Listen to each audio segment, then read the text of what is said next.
কোন নবীরা বলতে পারবে না, সাহাবীরা কথা বলতে পারবে না, কোন ওলি আল্লাহরা কথা বলতে পারবে না।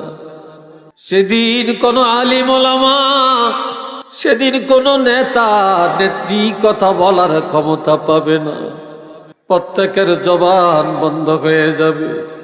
নবীরা পর্যন্ত জমিনের মধ্যে হাঁটুটা পালায়া, দুইটা হাত জমিনে টেক লাগায়া আকাশের দিকে হতভম্ব হয়ে তাকায়া থাকবে, কিন্তু কথা বলার ক্ষমতা থাকবে না।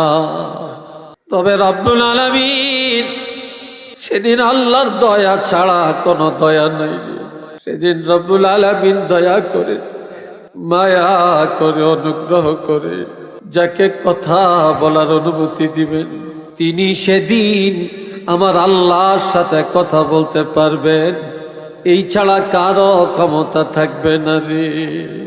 সাহাবীরা আমার নবীকে আরজ করেন, ইয়া রাসূলুল্লাহ, যেদিন কারো কথা বলার ক্ষমতা থাকবে না, সেদিন আপনারও জবান মোবারক বন্ধ হয়ে যাবে নাকি?